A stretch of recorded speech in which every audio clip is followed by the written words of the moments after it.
All right, hey folks. So this week will probably be the last lecture that I record.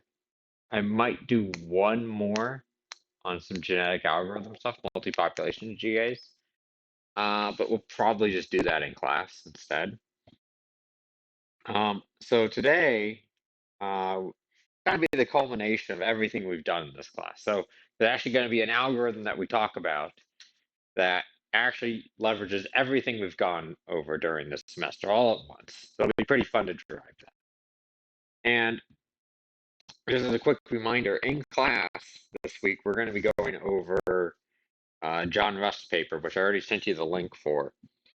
So just remember that just remember to have read through some of it, at least until, to get the gist of what's going on. Some of the details you don't need to worry about, we'll cover them in class, but just get the basic idea of it.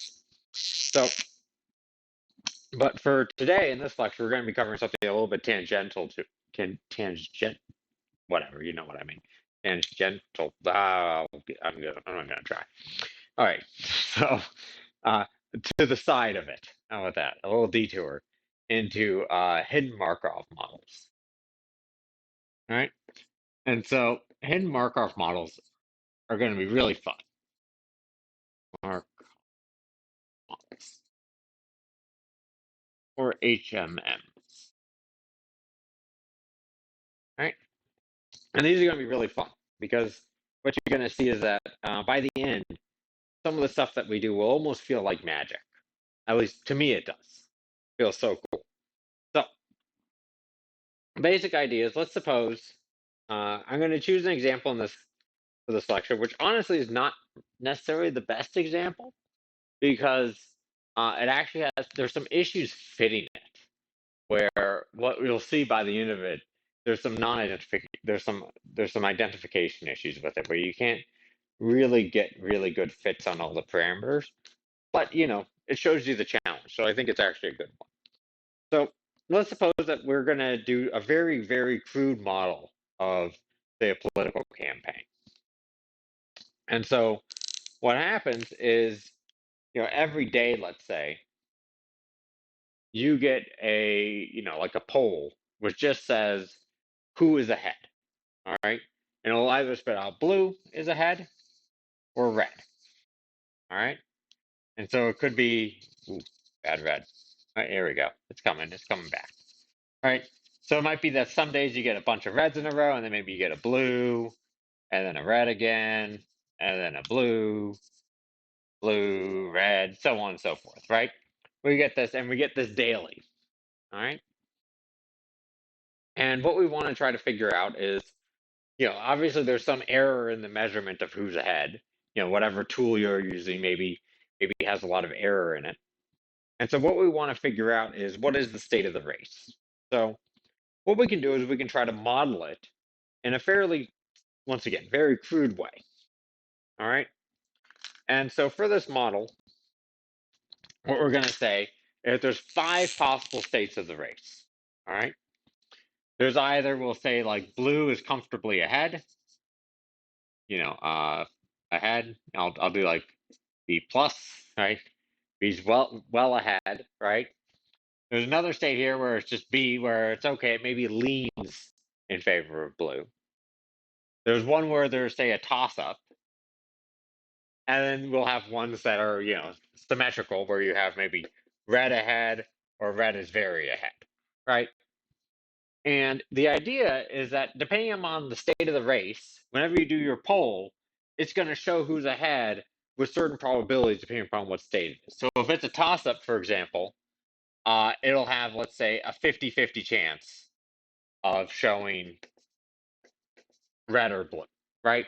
So, for example, if we happen to be in the current state of the race where it's a toss-up, each time we run it, each day, there's a 50-50 chance that our poll is going to show up blue or going to be showing up red, right?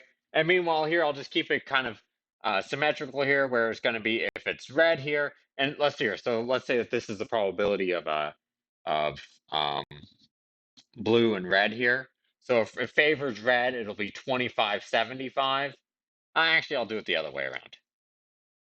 right? 75, 25. So that means the first number's red and the second number's blue, right? And then here, in theory, I was going to go with 100% chance where red's far ahead. The pole always shows up red.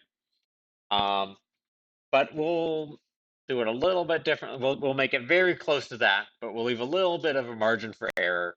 We'll do 99% of the time. Oh, I was already switching to points there when I shouldn't have. 99 and 1. We'll do. Right? So that means if the state of the race is that the red is far ahead 99% of the time, the pole will show up red, and 1% of the time it'll show up blue. All right? Meanwhile, on the flip side, it'll just be the exact opposite here. We get 25, 75, and then 0, and then 199. Is that what I wanted?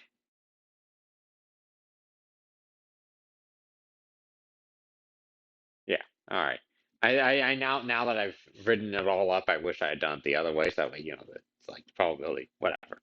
Doesn't matter, right? 99% chance blue here, 1% chance that it shows up red. It makes sense.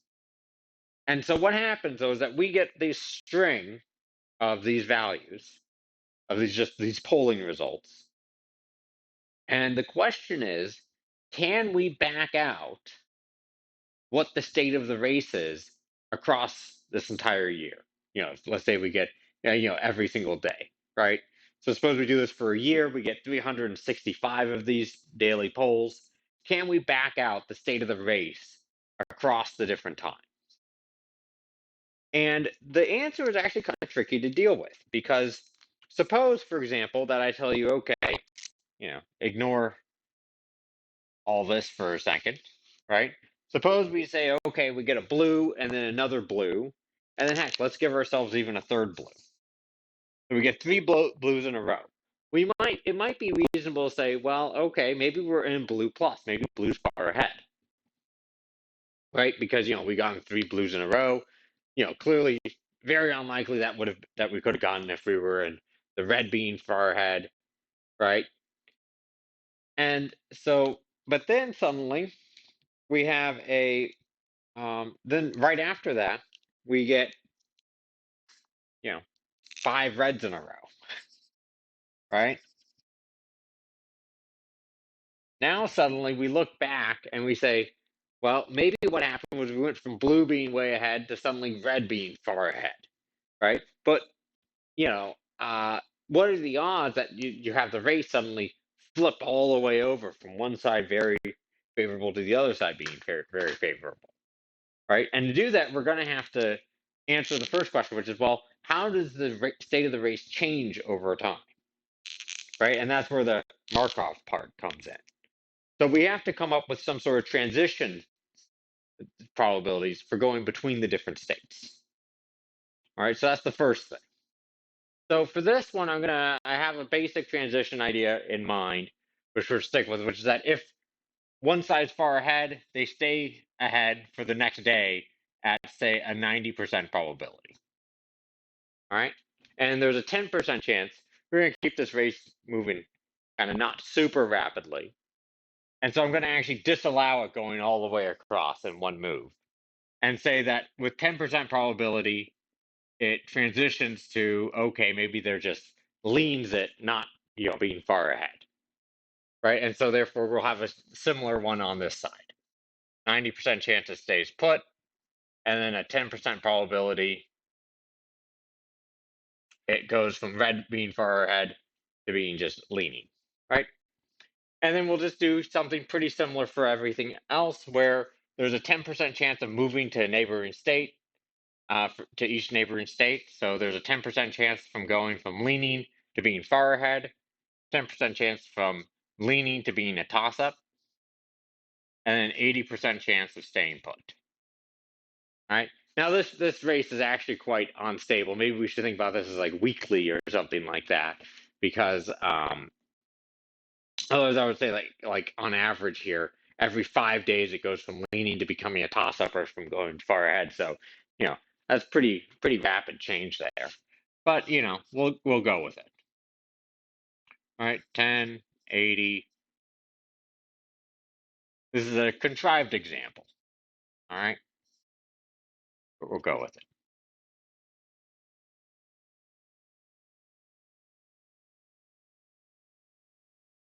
So I'm still trying to, in my head, I'm still trying to say tangentially. Tangentially? There we go. That's good. All right, so that's the full state diagram. And of course, we can write this as a matrix for transition probabilities, which was what we've traditionally done in this class, where we have state 1, 2, 3, 4, 5, which I'll just label 1 through 5 right there, or 0 through 4, whatever, when we're programming. And there's a 0 0.9, 0 0.1, 0, 0, 0, 0 0.1, 0 0.8, 0 0.1, 0, 0, and so forth. All right. 0, 0, 0 0.1, 0 0.9, 0 0.1, and 0, 0, 0, 0, sorry, 0, 0, 0 0.1, 0 0.9, and that should be an 8.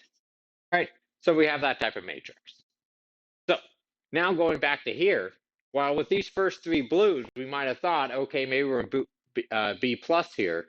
Now we get 5 reds, and we know we couldn't have just transitioned all the way over. We would have had to go step by step by step. And so now suddenly seeing these 5 reds in a row, we back out that, hey, maybe what happened here was maybe with these 3 blues, maybe we were in the toss-up and we just by chance got 3 blues. And then we transitioned over to here, got a red, and then we transitioned again, and now we got a bunch of reds after that, right? Like that's a possibility. And so one thing to notice here is that the probability of being in a certain state in a period depends not just on what's been coming before, where with this blue, originally we would have said, okay, we see this blue and we see 2 before it, so therefore we're probably in this state.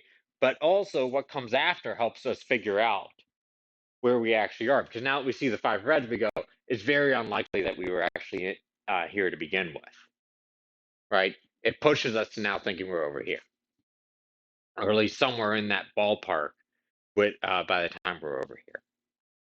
So the first question is, how do we actually back out which state we're in at every time step? Well, we can plug in the Bayes rule. All right. So I'm going to erase this. I'll keep the transition matrix because that's pretty much what this all gets summed up by. Although there's also the emission probabilities there, which I'll quickly add on there onto the side just so that way we have it. All right. So this is the transition probabilities, and then we also have the probability of, say, spitting out a blue versus a red, and then it's a 99, 0.99, 0.01. Obviously that's summed to 1, so maybe actually instead of doing a full matrix, I could just say probability of red is equal to just 0.01, 0.25, 0.5, 0.75, and 0.99. Right? Those are our probability of getting a red. Or we could have done it with probability of blue, but it doesn't really matter. All right, so let's write out Bayes' rule and see if we can't figure out what state we're in. So what we want to know is we want to know the probability of our states, which I'll label, say, ST, and I'll do a vector on that because there's all of our states, right? One for all t time steps. So let's say, by the way, if there's capital T time steps equals number of time steps, right? So we want to know the time step at all one of these t different time steps given all of our data, right? Which we'll label yt, right? So we have all of our y's, and we want to back out all the s's. And we know that that has to be proportional to, by Bayes' rule, the probability of all the y's given the s's times our probability of the s's. Right? Easy enough so far. So the first question is, what's the probability of the y's given the s's? So assume that I told you, for example, that our states which I'll just use 1 through 5 right now. Let's suppose our states went 2, 2, 3, 4, 3, 2, 1, right? Suppose those were our states, and our Y's were, say, I'll just do zeros and ones instead of reds and blues, let's say, right? Just to suddenly take it away from the politics, we'll say, right? So suppose that we get this, right? Something like this. All right, so these are our Y's. These are our S's, for example. What is the probability that we would have gotten these Y's given these states, right? So that's the first one. We have to be able to evaluate, okay, for any given set of full set of states, full vector of states, what's the probability of the Y's? Well, luckily, if we already know the states and they're fixed, it's easy to calculate the probability of getting all these Y's, right? So for example, this Y, we know that in state 2, I'm doing, state 2 here, that it is a 25% chance to have gotten a 1 and a 75% chance of 0. So this is a 0.75 here, 0.75. At 3, it's a 50-50. At 4, there was a 75% chance of getting a 1. Here at 3, it was 50-50. And then here should have been a 25% chance. And state 1, it should have been a 99% chance of getting a 0. All right. So that's all it is. We just plug in and say, okay, what was the odds that we could have gotten a 1 in state 4? Well, in state 1, 2, 3, 4, there's a 75% chance of getting that 1. Meanwhile, in state, 2 here, what were the odds of getting a 1 like we actually got was only 25%, right? And we do that, and then our probability here, luckily, they're all independent draws, so we just have to say that the probability, given that those states are fixed, is just the product of all of them, right? And what's cool is that what we can see here is that the Y in a specific time step is only dependent on the state that you're in that time step, right? The fact that we went from 2 to 3 doesn't change the probability of seeing 0 in period 2, right? Or the fact that we were also in state 2 but in the previous period also doesn't affect our probability. It's just what state are we in right now tells us what our probability of the result is. Now, you can do more complicated models where the probability coming out of here for this emission probability is what it's called. The Y's are oftentimes called the emissions of the hidden Markov model, because they're what you actually see. So it gets emitted by this kind of black box, which is what state you're in, that's moving around, and it emits these observations. Now, sometimes you can set it up so that way they depend on, say, what the previous observation was also. So like now it depends not just on ST, but also YT minus 1. You can do that sort of thing if you want. But you can complicate it. But this is just a simplified version where all that matters is the current state. And so in this case, what this becomes, this part right here, is just going to be the product for we'll just do like t equals 1 to t of probability of yt given st. All right, and no vectors anymore. Right? So that's that part. And then we still have the probability of this full vector of all of our s's, right? And so we still got to figure out that part. So what's the probability that we would have gotten a string of these s's?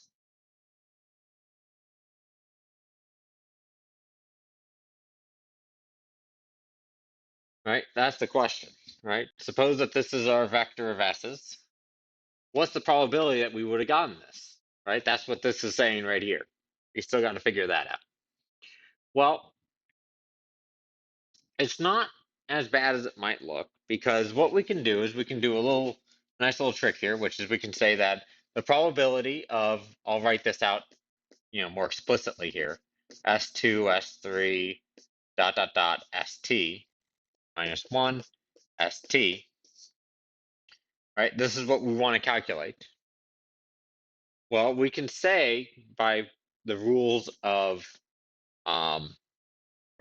conditional probability here that this is equal to the probability of ST given S1, S2, S all the way up to ST minus 1 times the probability of S1, S2, dot, dot, dot, ST minus 1.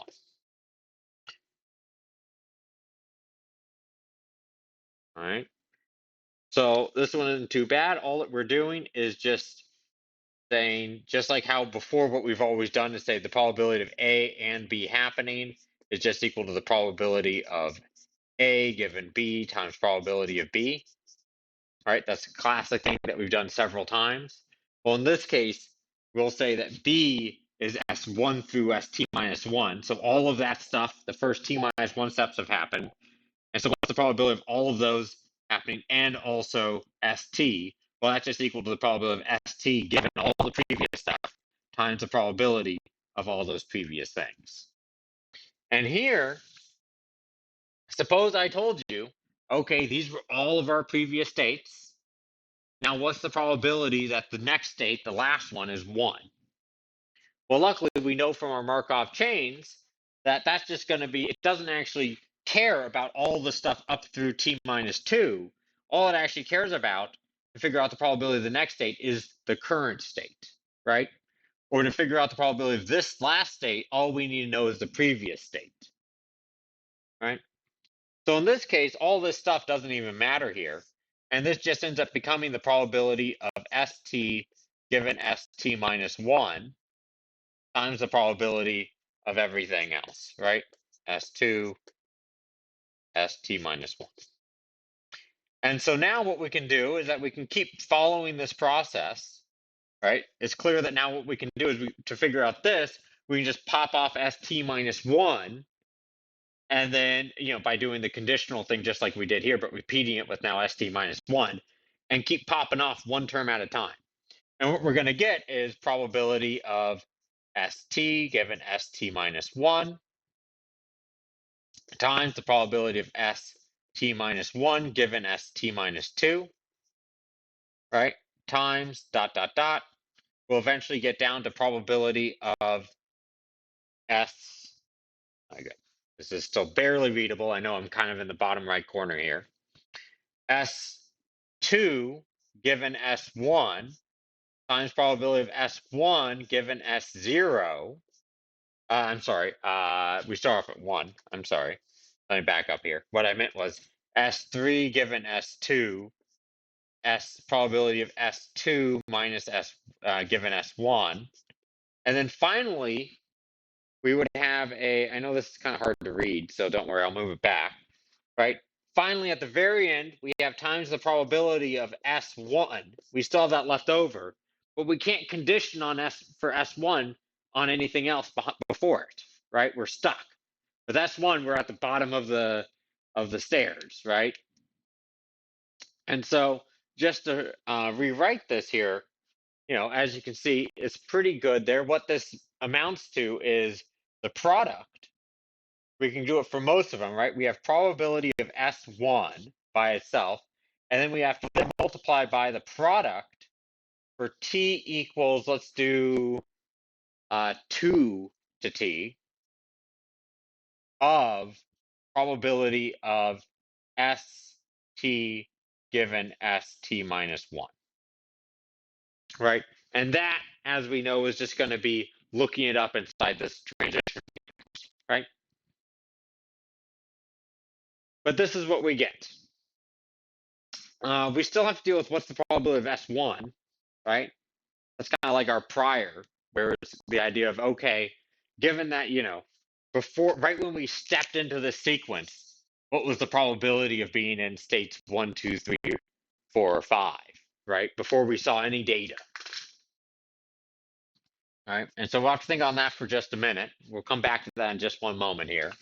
But first, let's plot this in with the rest of this formula. So let me erase all this and then write it in. So now we've reduced this down to equal to the product from t equals 1 to capital T of the product of yt given st. And then we have over here, we have the product of, we have P of S1. And then we also have now the product from T equals 2 to T of the probability of ST given ST minus 1. Right? And so that is where we're at. So we've reduced this quite a bit, I think, and it's looking pretty good. All right. So this is our prior, right? This is all coming from our knowledge about Markov chains and Markov processes, where given that we're in some certain state, right, what's the probability of the next one? And this one is coming from the idea that given your state, you know what's going to get emitted with pretty, with fixed probability, right? So what you'll oftentimes see is you can plop off, take off t equals 1 from here, and then we're going to get probability of y1 given s1 times probability of s1, just to combine those two together.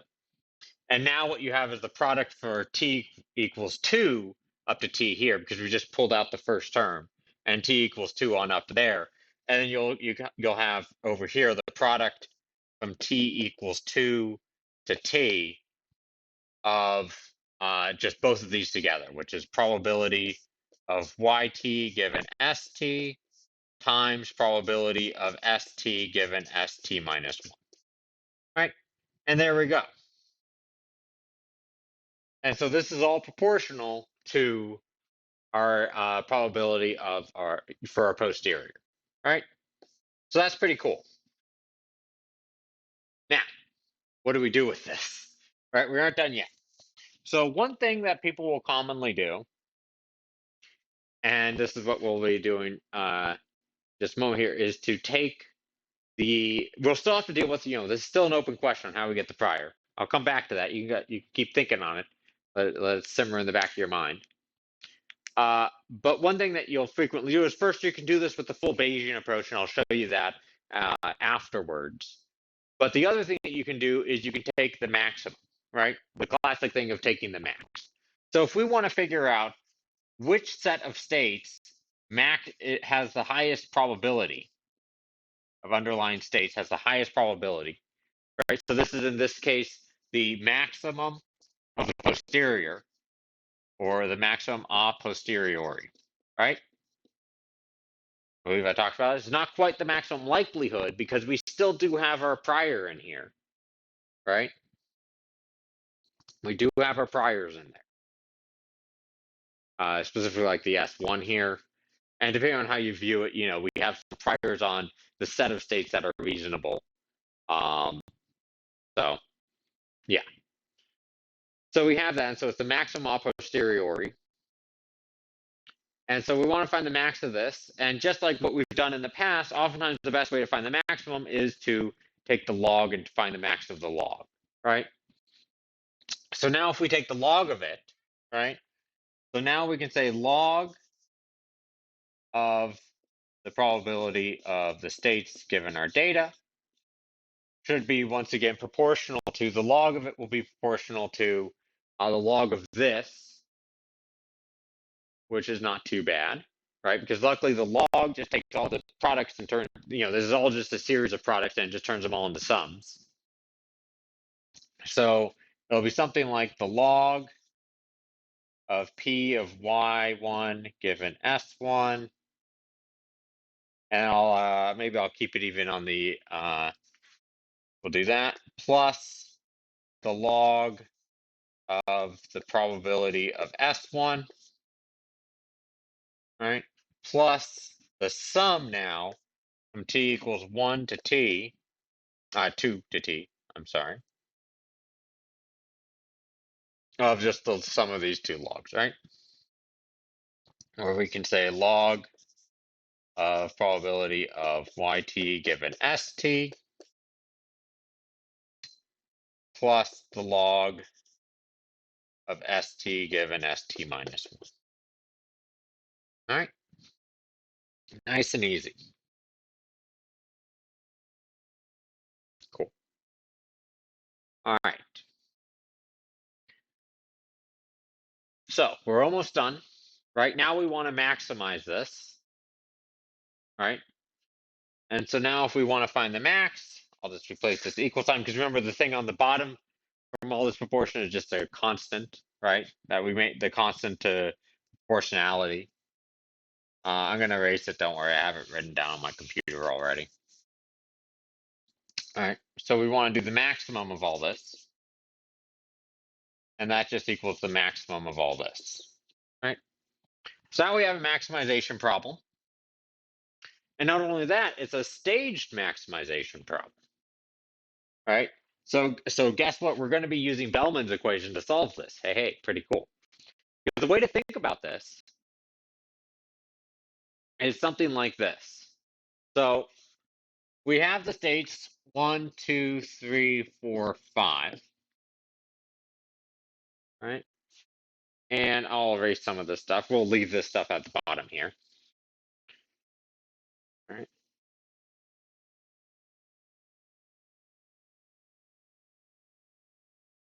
So we have the states, and what we want to figure out is what set of states maximizes the overall probability. Right?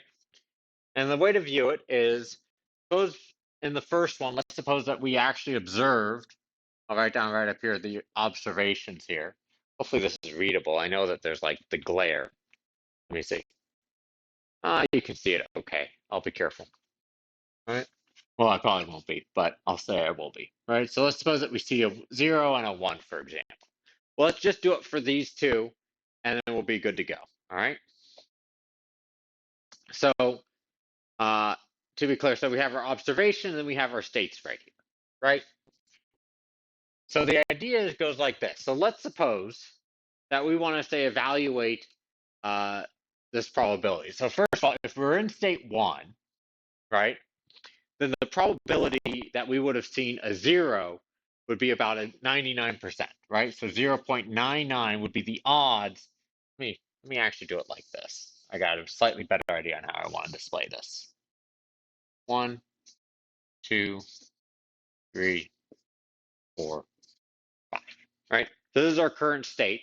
And the odds that we would have seen a 0 right here would have been a 0.99. Here it would have been 0.75.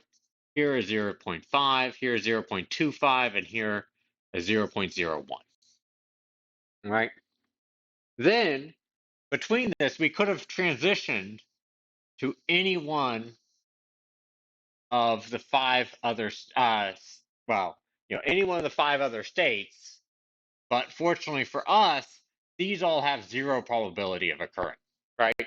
So we can more or less ignore those possible transitions.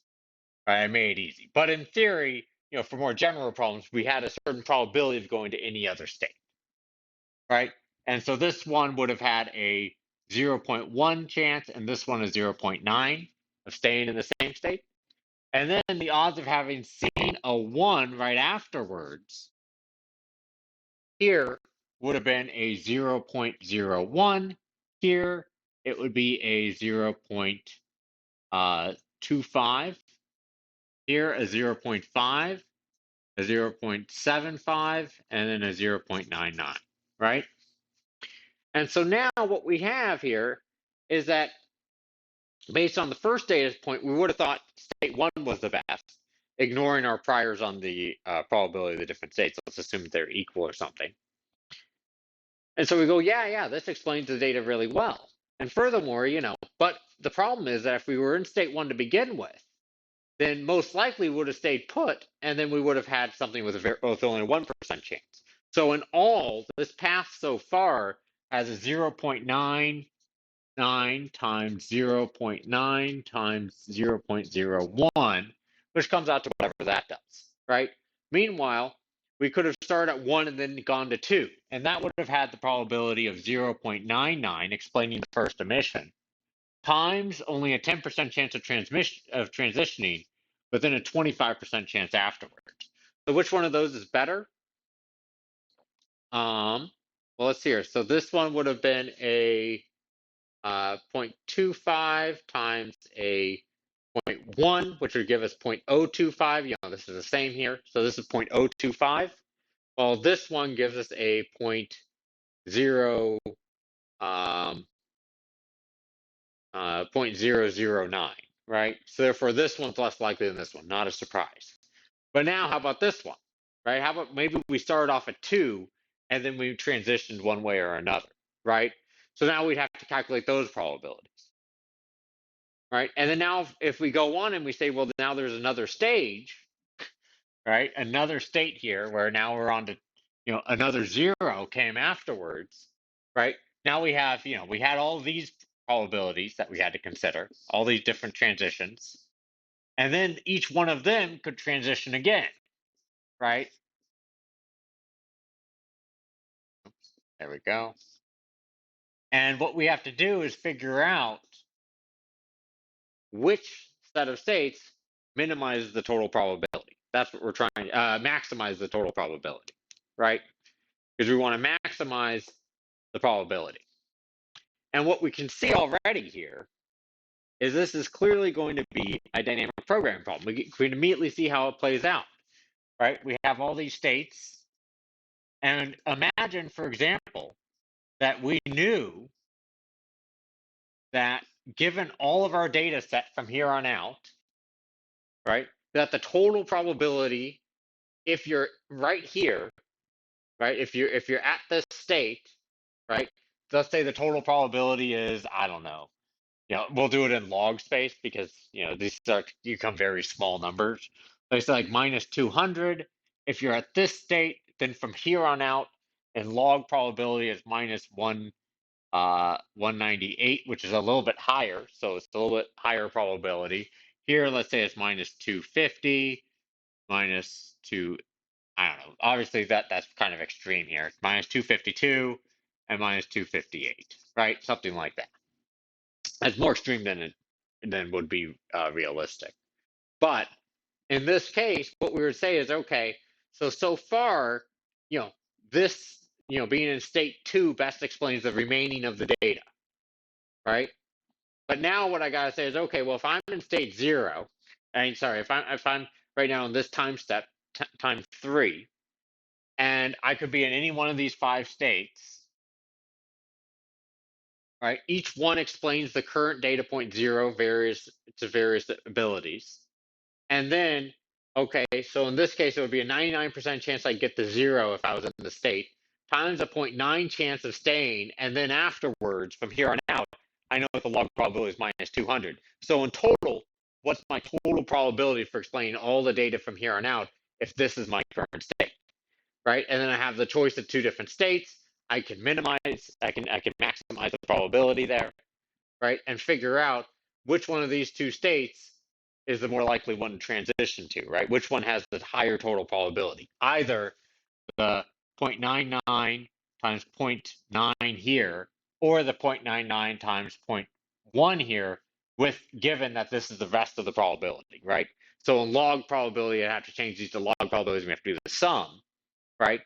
And so is this in the log of this plus the log of this plus this bigger or less than the log of this plus the log of this plus that, right? And then I'll take whichever one is better because that's the more likely path for me to have gone down, right? And then I can back out of it. I can do the same thing for each one of these different states. And then we can back it up and say, okay, which path is most likely, right? And we can back it up just like we've been doing with all of our dynamic programming to figure out which one path here has the maximum log probability, right? We have to find out the one path through all of this that has the highest probability, right? And so the last thing that we got to do, though, so we get all the way to the end, right? We finally get our last data point here, 2, 3, 4, 5, right? And then, you know, it's a 1, and then I have the different probabilities. It ends right there, all right? So the way you can think about this is that we have our immediate value, going back to our Belmont Equation days, where the immediate value is whatever the probability of observing this was. And then our action is which state do we want to go to, right? And the action has some additional probability according to the transition probability, right? Going up, cost is 0.1, which is a pretty unlikely thing, versus staying put is an 80% probability. So it's much more likely. And so based on our action as to which state do we want to go to next, right? And then also which state we're in, determining how likely tells us how likely that emission was, we should be able to calculate the total probability. Once we're here, in the last state, there's no future state that we're going to, so our action doesn't really mean anything, right? If we say, oh, go to state 4 from here, it's like, well, it costs the same as going to state 5 because there's nothing here, right? So one thing that you can do is, oftentimes what people do is we'll have to have a little if statement here, where if t is equal to t, little t is equal to t here, then we can ignore any costs of transitioning in the last step, right? And then over here, we have to worry about our first period. What is the probability of actually each one of these ahead of time? This is our S1 here. And to answer that question, we got to go back to knowing our Markov chains. Where imagine, for example, if we hop into, we walk in on somebody playing Monopoly, right? That's kind of the thinking here, where we walk in, start trying to do this poll for this election campaign, but going on before, right? So we kind of, it's like how we walk into a game of Monopoly and we say, well, before looking at the board, how likely do we think each person is to be on each square, right? Or how likely is that that player 1 is on a square? And what we would use, knowing that the game's been going on for a while, is we would just use the long run probabilities given the Markov chain and the Markov process. So in this case, what we would have to do is, given our transition matrix, we would take the long run probability of being in each one of the 5 states, right? So we're back to taking the eigenvector, the principal eigenvector, going with the eigenvalue equal to 1, and then we figure out what's the problem, and that'll be our prior for each one of these states, because that says that, okay, right when we walked in, right at the start, that's what our prior probabilities were. Now, given if we knew they were in state 1 and we're seeing these emissions, now we can update and say, they aren't all equal to the long run probabilities of state 2. Well, it depends, because clearly they're affected by the data that we're observing. And conditional on knowing this one, that changes our probability for the next one, right? Once we see that they are, say on New York Avenue or whatever, they roll the die, and you don't say, oh, well, now I think you're going to be, after one roll of the die, you'll be anywhere, equal to your long run probabilities. Now that you actually know where they were, the next one is contingent on that. And so we're always conditioning on the previous state there. And so we still have those transition probabilities. So one way you can do that is you can oftentimes have the way they represent this when we're coding.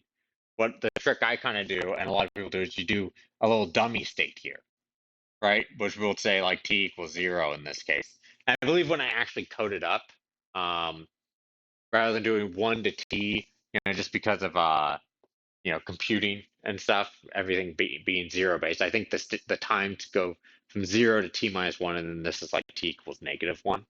But what I do here is the transition. So you start off at this, time equals 0, and there's no cost, there's no like emission probability because there's no observation, obviously. But your action in this dummy state carries a cost equal to the prior probability, right? So this will be probability of S1 is equal to 1, probability that the long run probability that you are in state 1 to start with, the probability that you're in state 2 to the states 2, all the way down to the probability S1 is equal to 5, right? And so from this, all that we want to do is maximize the total probability, right? So going back here, we can see how it falls into pretty much the Belmont equation here, where you have the immediate value from the first period. We want to maximize this immediate value from the first period plus the total for the rest of it, right? And so this would be right. So we want to maximize the value right now plus all the future value, right? So just like how we've always done, where it's okay, I want to maximize the total value, say in the bag, right? I can split it up by doing it, okay, maximize the immediate value plus the future value, assuming that I do things optimally, right? And so that's all this is. And this is called the Viterbi algorithm. Viterbi algorithm.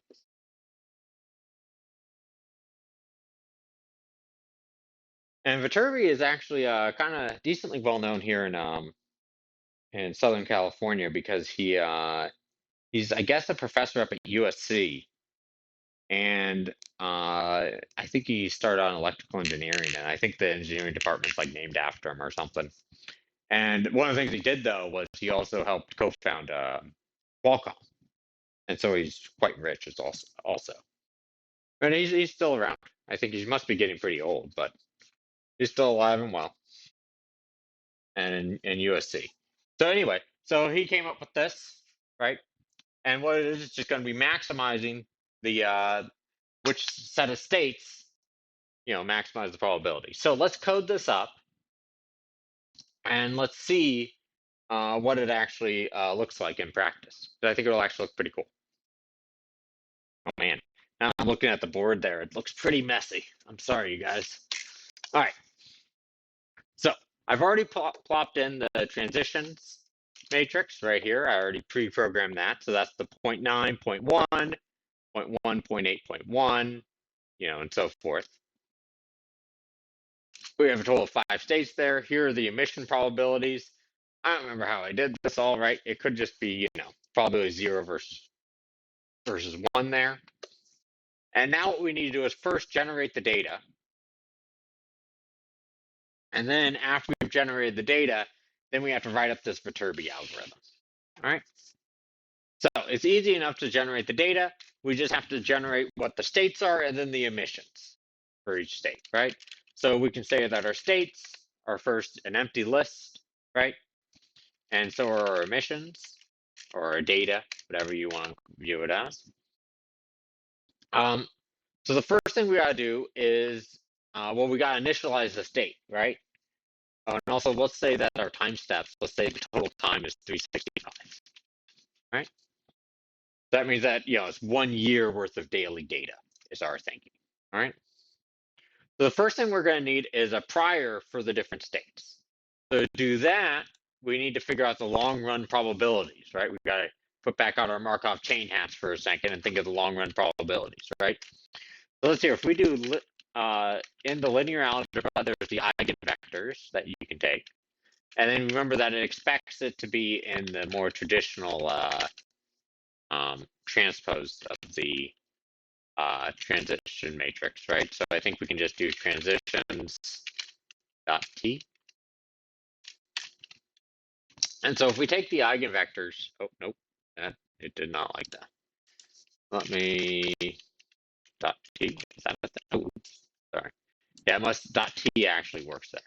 All right, so once we take the eigenvectors and eigenvalue, what this eig does is that first it spits out, if you've forgotten, it spits out the eigenvalues, right? So of course, all but 1 or less than 1, right? This is going to be the principal one right there.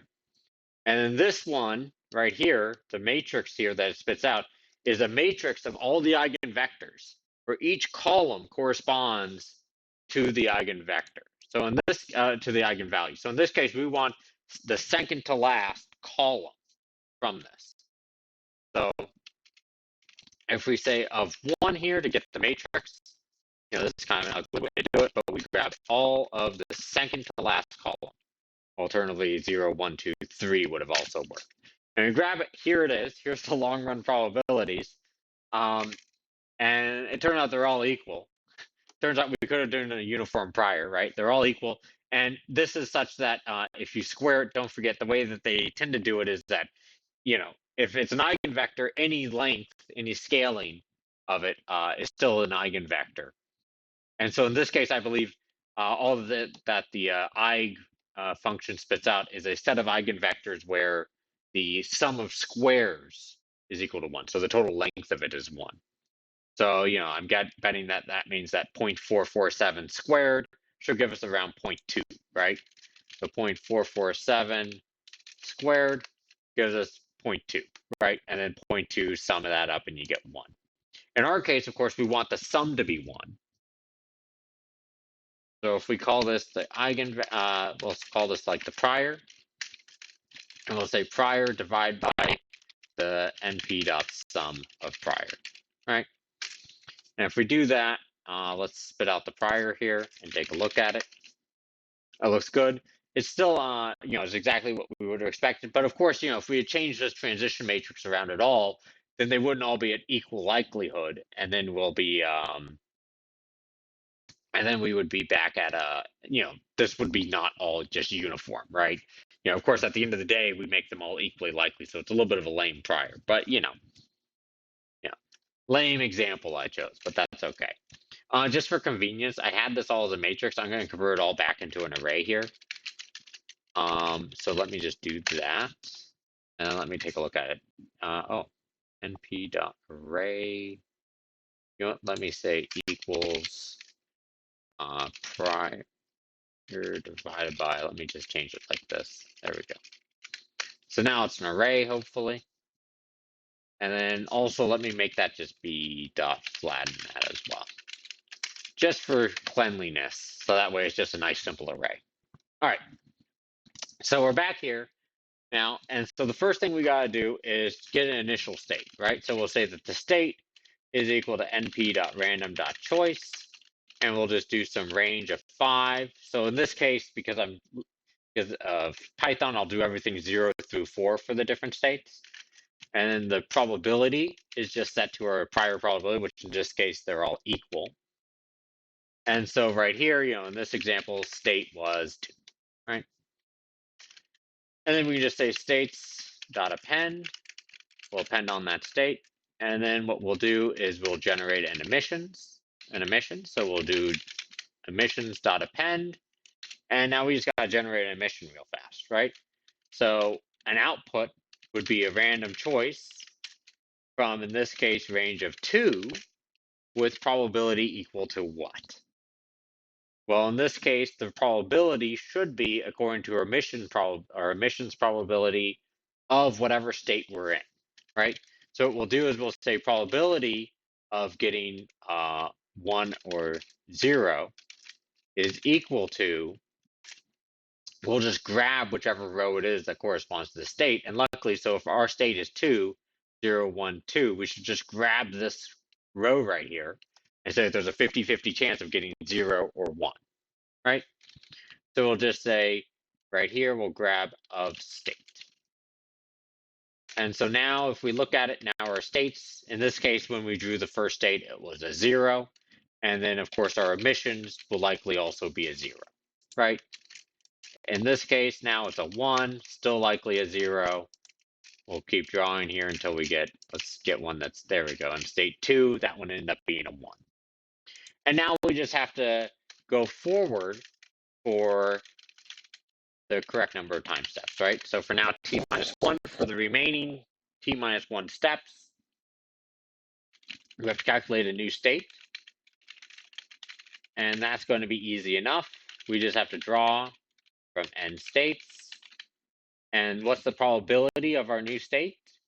Well, all we got to do is grab from the transition matrix, right? That's all it takes.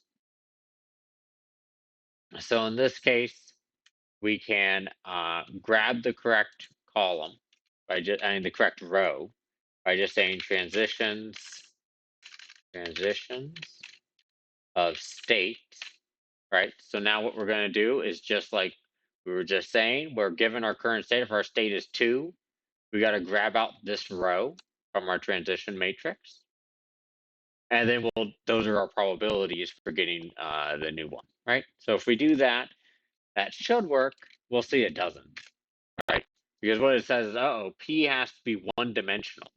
And what we'll see here is that because it was, what we can see is you do transitions of state. Unfortunately, it pulls out like this matrix where it's like it's actually still like a two-dimensional thing rather than that one, like this nice little flat array. So we'll just do the same thing I did before, where we'll say np.array, and we'll flatten that. All right, and now when we do this, we generate a state a whole bunch of times, and what we can do is just say states.append the state. And now if we do this, our states should look nice. It should be 365 states, where for the most part it stays put, but it'll move around some, right? It goes from 3 down to 2, down to 1, down to 0, and goes back up some, and it'll move around. And then we just have to also get our emissions each time. Now we can say emissions dot append. We'll do np.random.choice of range of 2. And then what's the probability? Well, in this case, it's just the exact same thing that we had up above, right? Once again, we just grab the correct row, the corresponding row to our state, and then there we go.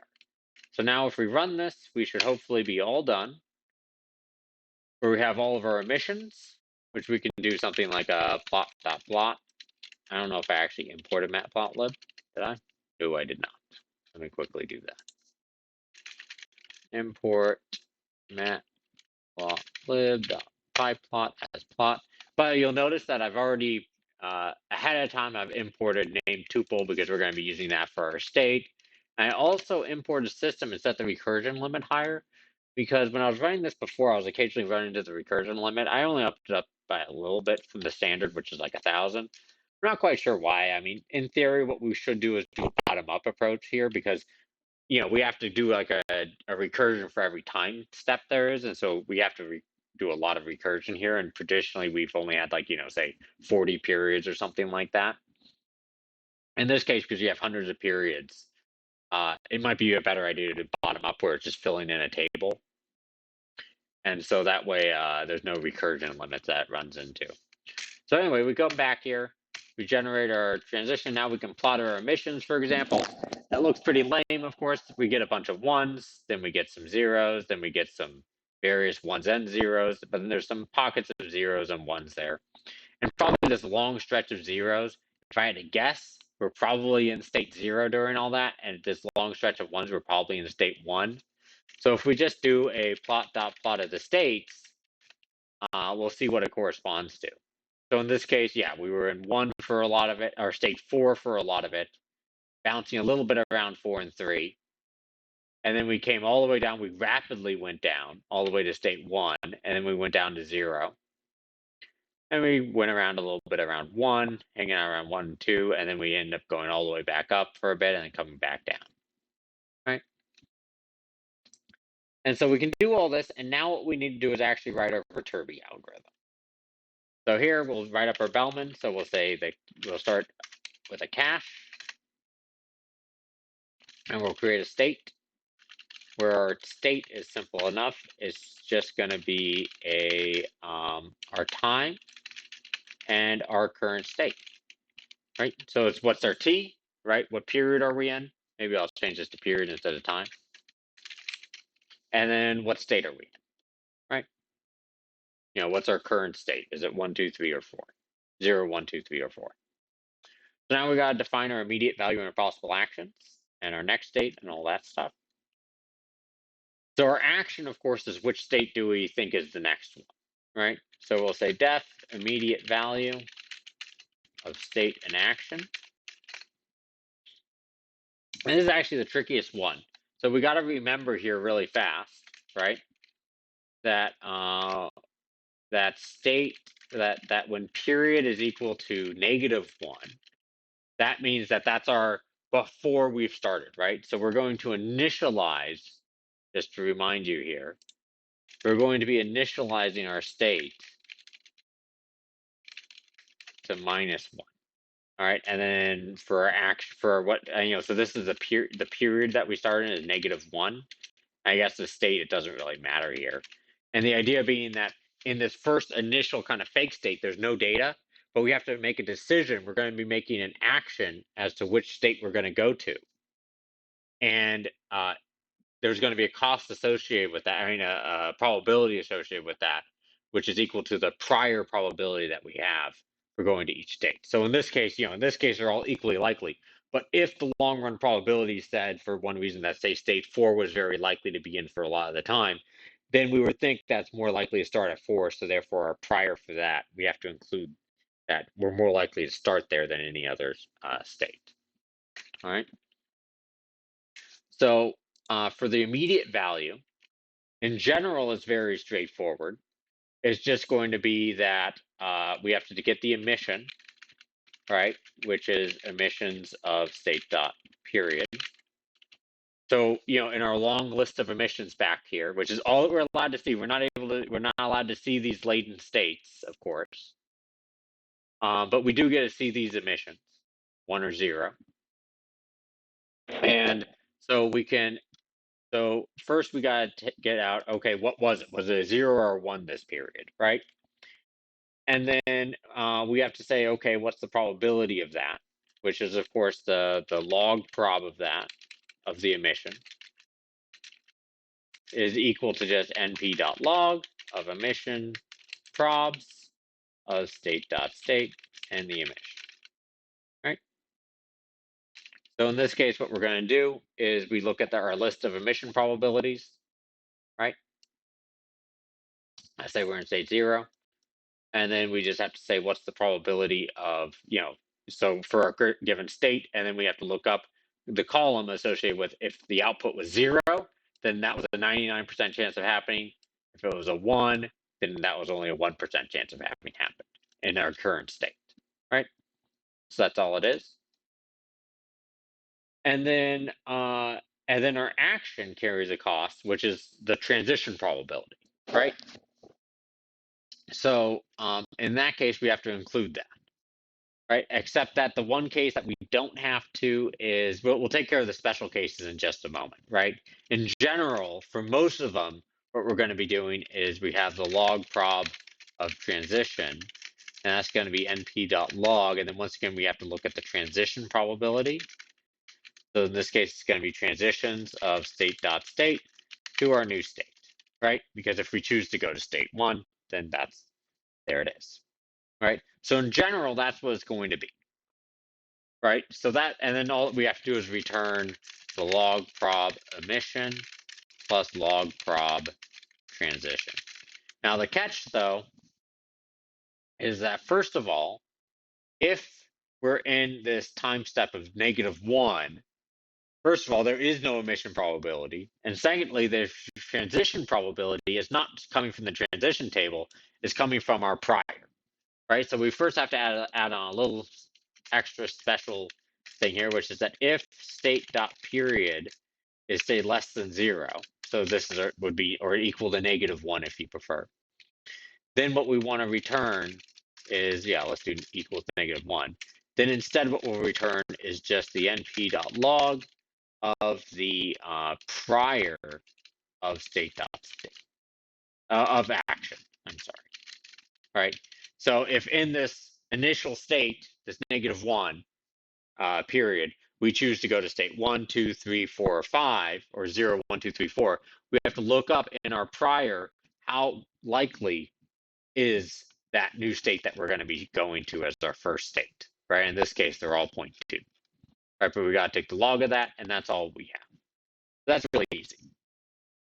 And the other thing that we have to be careful about is that in the very last period, when t is equal to, when the period is equal to t minus 1, there's no cost to the transition, right? We don't have to add that in, right? Because it doesn't. We don't care what state we go to, because we never actually see any data for that, and we're not trying to predict t plus what state we're in t plus 1 anyway, right? So if state dot period is equal to t minus 1, because remember now it's 0 through t minus 1 instead of 1 to t, because everything's off by 1 in Python here.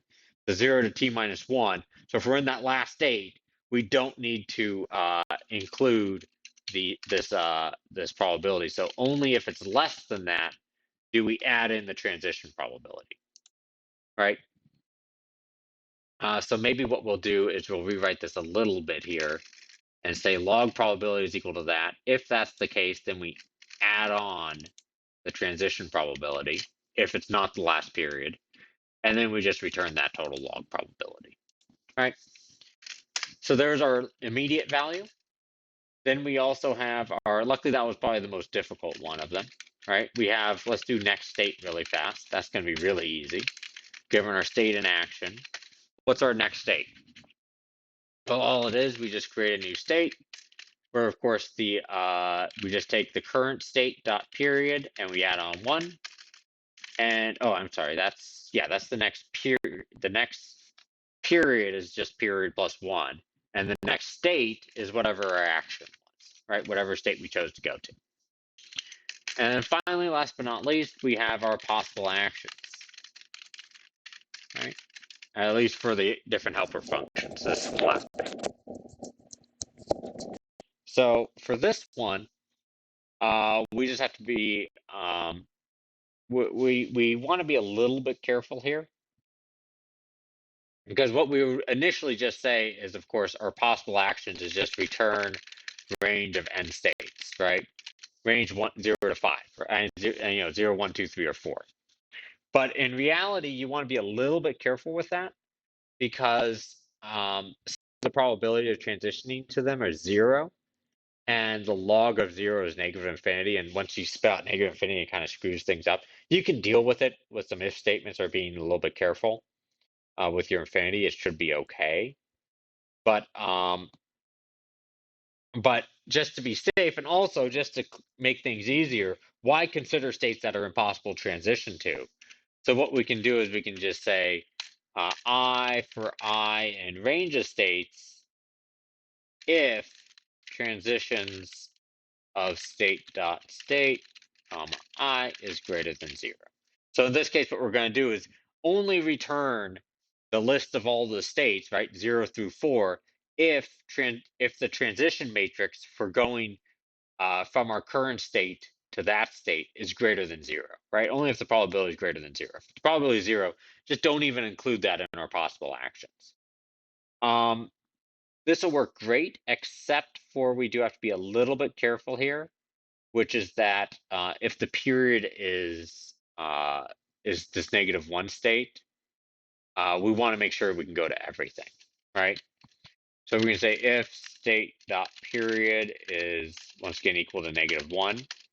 We should instead return something where either one, in theory, we could just say range of everything, because hopefully everything has at least a long run probability of being there. But just in case, we'll do the same thing, but end states, but using the prior, right? If prior of state dot of I, which is where we're going to, is greater than 0, right? So as long as our prior was that it wasn't 0, we'll include that as our possible actions for this, from this dummy state first period to the actual first period, right? And that's it. So I think now it's time to write the Belmont equation, and we're good to go. So def, we'll just call it like Bellman or whatnot, of state. If state dot period is, of course, greater than or equal to the final time, which remember now, t, because it's 0 to t minus 1 is our valid periods. At period t, we're done. So if we're done, we can just return, what do we want to do? Do we want to do, let's do probability, log probability, and the action, which in this case, the action that we're going to, let's say like -1 or something, I don't care, right? So the log probability is 0, which, because we want to maximize the sum, we'll start off at 0. We start off the sum at 0 and we'll sum it up. And then -1 is the state that we end up with, because some random not valid state, And then meanwhile, if the state is not in the cache, then we're going to have to calculate it. All right. And so what we got to do is remember the value is equal to, well, we have to, we can do like a for statement and we can maximize it, or we can do something like max of, let's see here. for action in possible actions. I mean, this is now just back to what we're used to doing in our Belmont equations, right?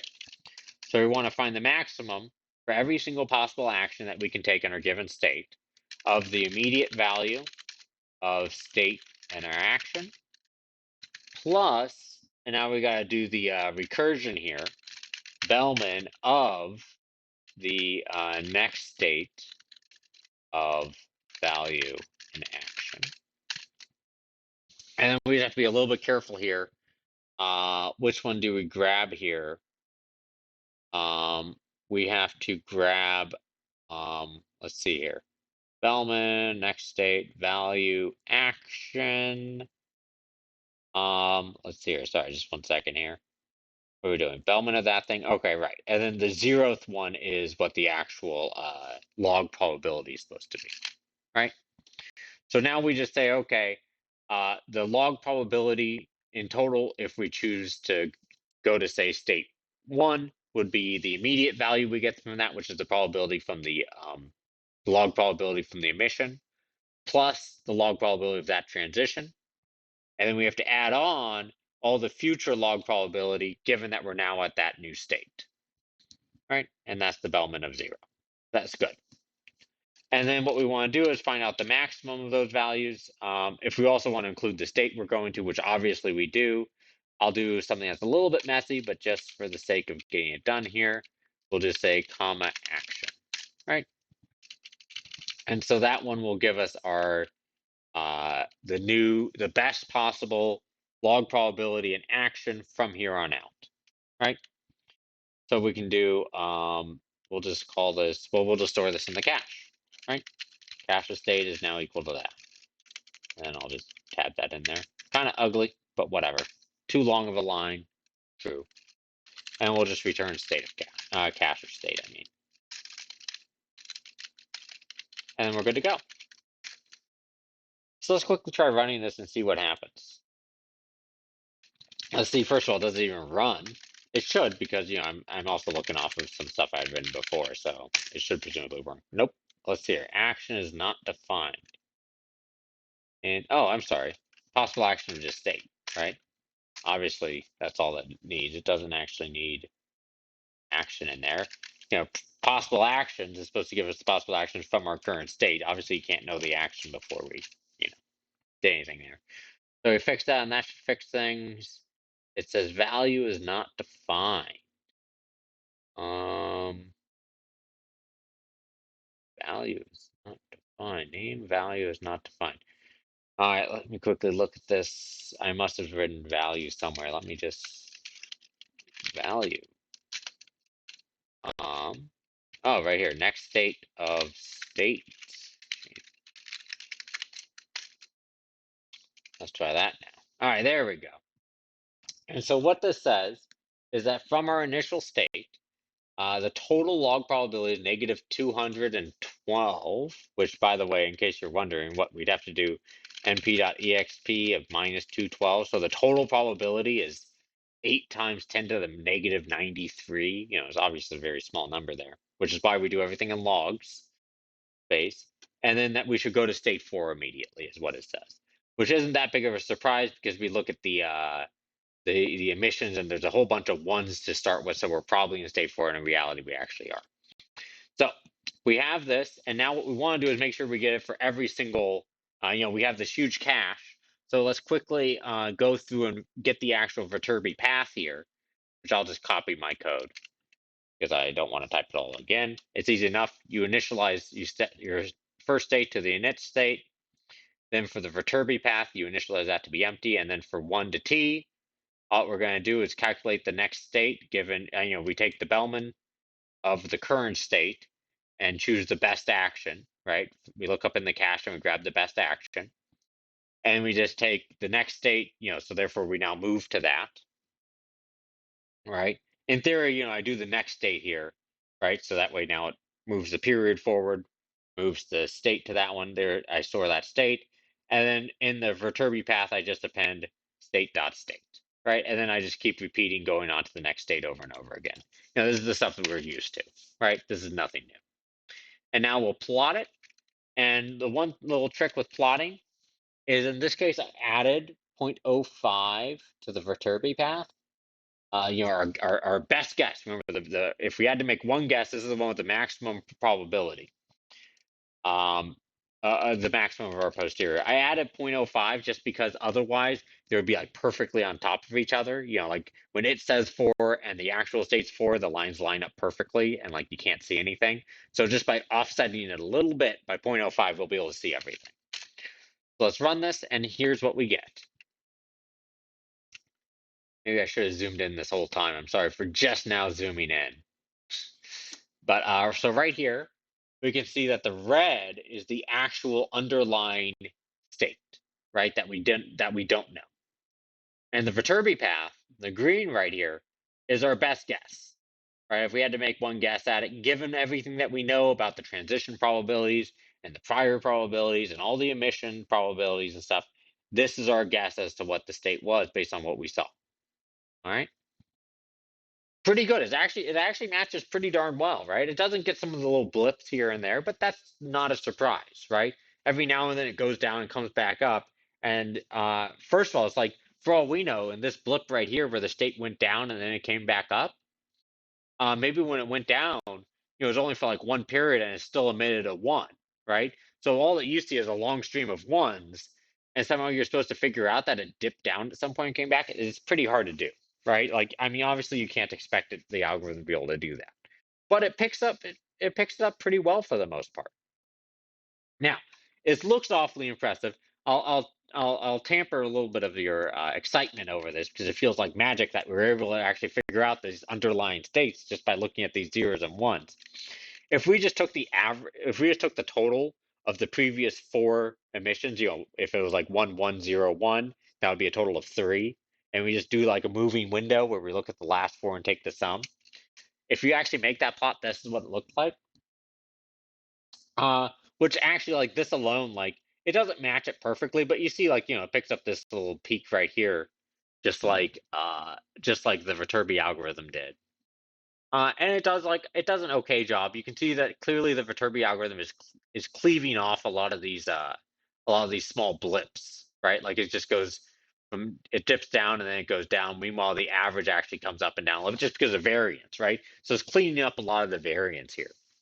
And so the Viterbi algorithm is actually used in practice quite often. If you're welcome to look on the Wikipedia or something for it, where some of the stuff is used for is things like dealing with speech to text, or at least it used to be. I'm sure it's all neural networks now.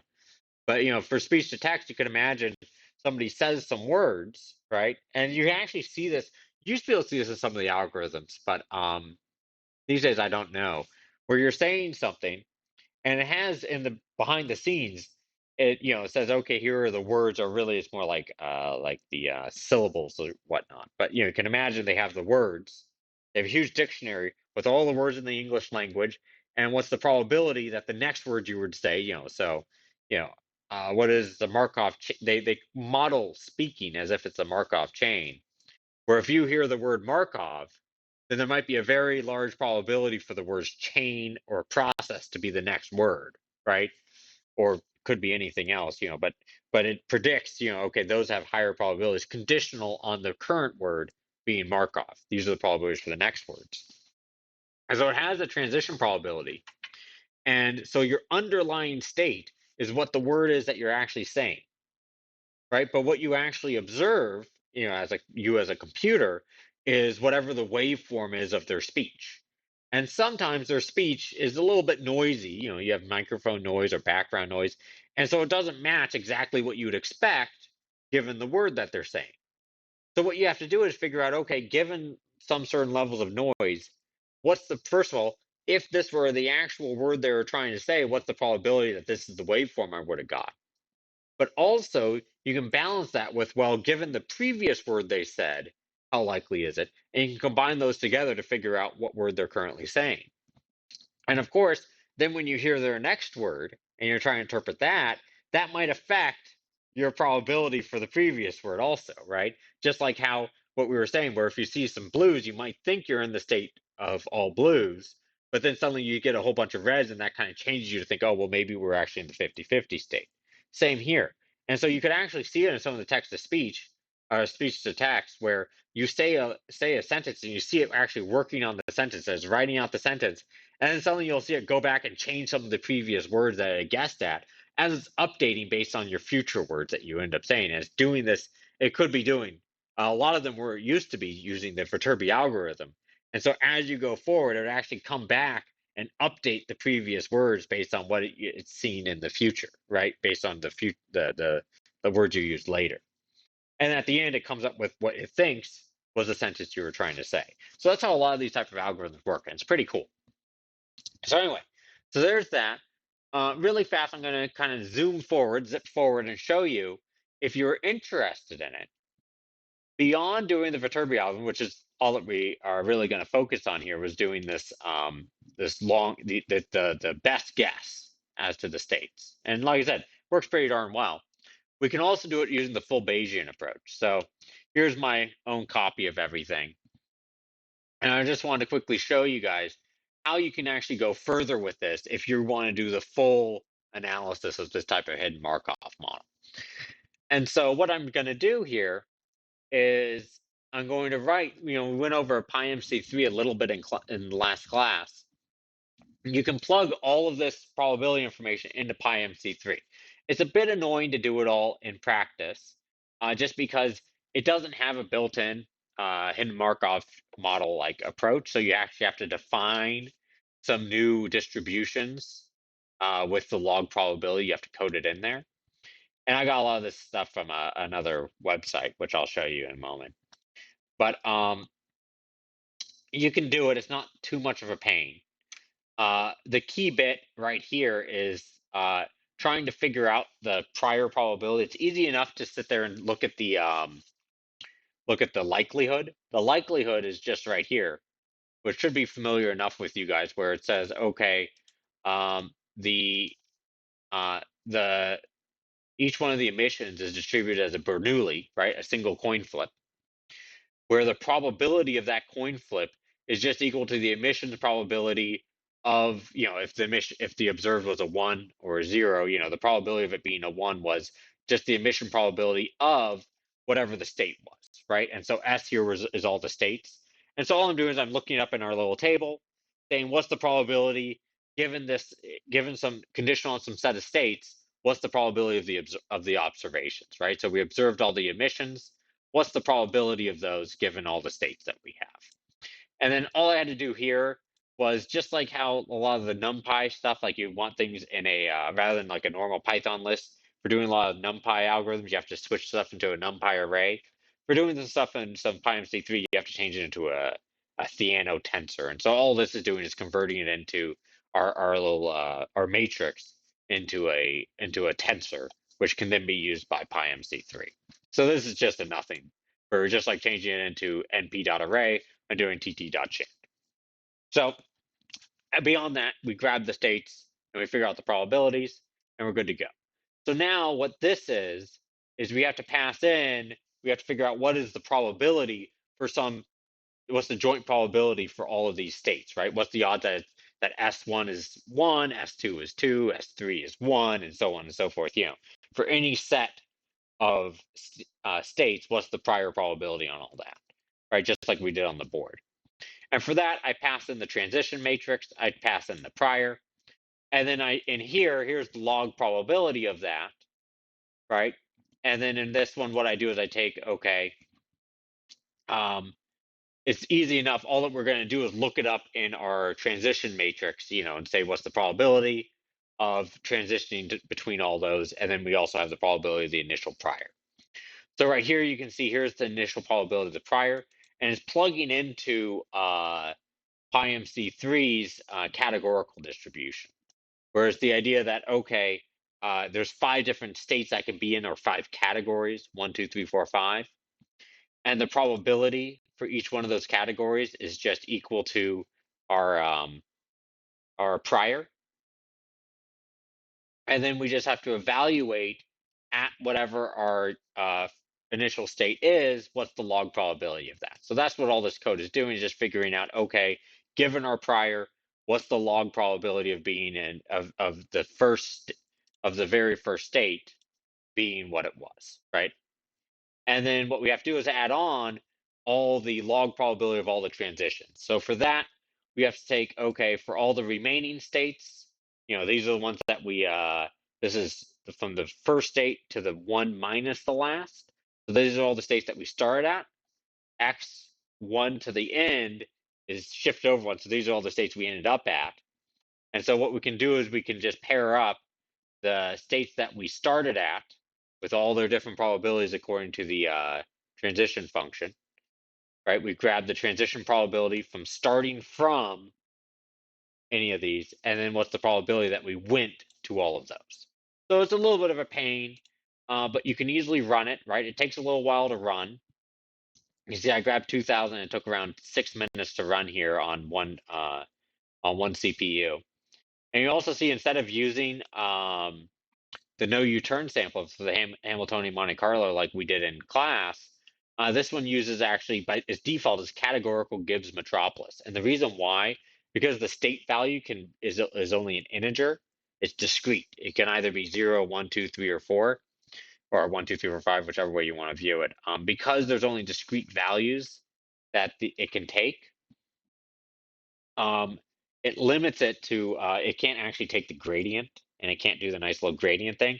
So instead it has to fall back on Metropolis algorithm, which is what we went over in class, and a slight variant on it with Gibbs here, Gibbs sampling, which is specialized for just well, the categorical Gibbs is specialized for sampling from categorical distributions. So what it does is it samples all the different states using that. It has a little bit of issues actually doing all the samples, but here's the summary of it. Oh, I should not have run that. I apologize. Oh well, because this is from a previous run. And then what I'm going to do is actually plot it. All right. So it gives the 95% credible interval. Unfortunately, I've now deleted that. Oh, let me see. Can I undo? No, no, no, no. That's not what I wanted at all. Redo. There we go. Let me see. Maybe over here I can Control Z. No. Oh well. No showing it for you guys. You'll have to rerun it on your own. All right. Or well, actually, you saw it a moment ago. You could probably rewind a little bit and see it. So anyway, you had it, and it'll show you the 95% credible interval. Okay, maybe it's between 3 and 4. And you can actually figure out the probability of it being in each state. All right. Instead of saying that our best guess is that it's in state 4, you can say, well, I'm 85% sure that it's in state 4, 15% sure that it's in state 3, or 14% and 1%, and so on and so forth. And I say the probability of being in each state. And so here, what I'm going to do is I plot the Viterbi path again. Then I plot, and I also plot the actual states. And then in blue, I'm plotting the mean, right? And so this is what it looks like. Now, of course, like I said, there's what this is saying right here, for example, where it's as for being in state 4, it had say if we were 100% sure it was in 4, it would just be the blue line would be right at 4. But because there's some, maybe it's more like 60%, maybe like 80% sure that we're in 4, and 20% chance that we're actually in 3, it lowers it a little bit, right? You have to take we have to do the weighted average there. It comes out to be probably like 3.9 actually. So it's like 90% sure that it's in 4, 10% chance it's in 3. And you'll see that in some cases, it reacts a little bit more to the data, right? Like it still picks up most of the same stuff that the Viterbi does, right? It does a pretty good job. It's a little bit wavier, right? You'll see that it picks up a couple things that the Viterbi didn't quite get, right? It didn't go all the way down to 2, while this one kind of dips down towards 2 a little bit. In reality, the state actually went down to 1. But, it says, well, it's pretty unlikely to transition a whole bunch and then come all the way back up instantly. But that is what happened. In reality, sometimes the unlikely things happen. Right, but you can see just how good the Viterbi does. You can see over here it projects it to be a little bit higher, right? So it's pretty cool, right? So that's just kind of the overview on if you want to try to figure out the hidden states. Now, in reality, why would you actually try to use this exactly, right? Well, where you would want to use a lot of this hidden Markov models, it depends on what you're trying to do.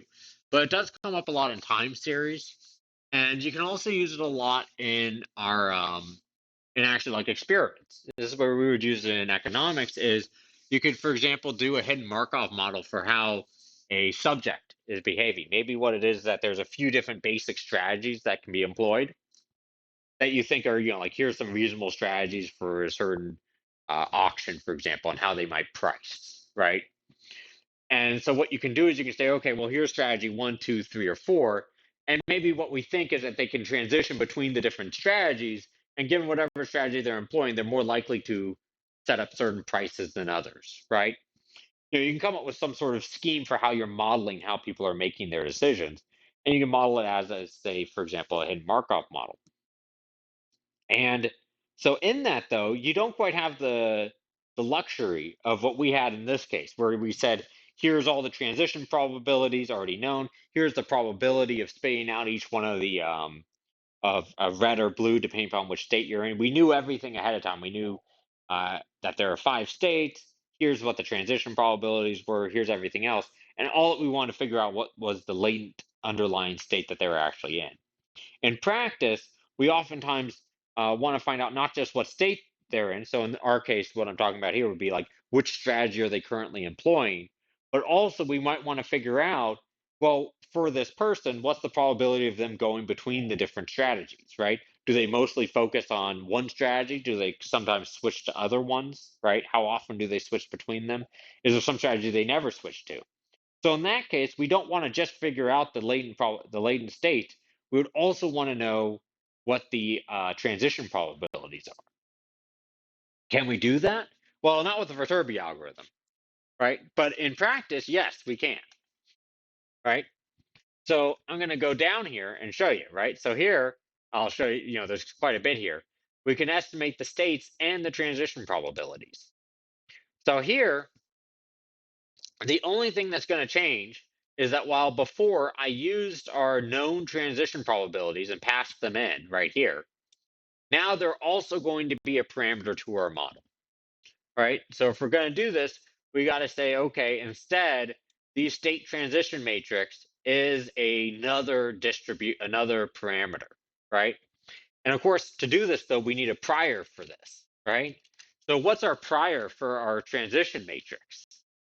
Right? Like that's something that's not necessarily obvious, right? So really fast, I don't want to keep this, I want to keep this fairly short, right?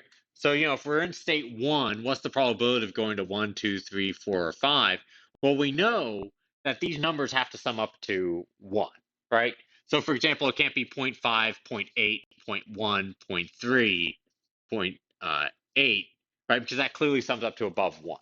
So what we need is, if we're going to have a prior, and of course each one of these can have a separate prior, right? Each row, right? But in general, the prior should be, because we can evaluate the transition probabilities going from 1 to any other one independently for the probability of 2 going to any other one, right?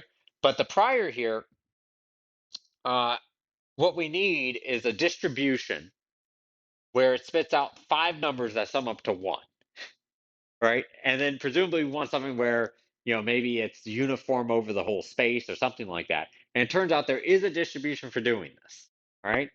Just like how, for, right, there is actually a distribution.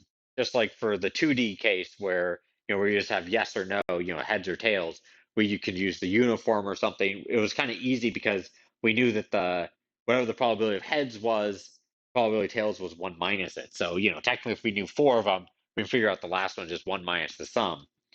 But one of the distributions is oftentimes used for heads and tails. I don't remember if I mentioned this, is the beta distribution. And if you want to generalize to n dimensions, there is one called the Dirichlet distribution.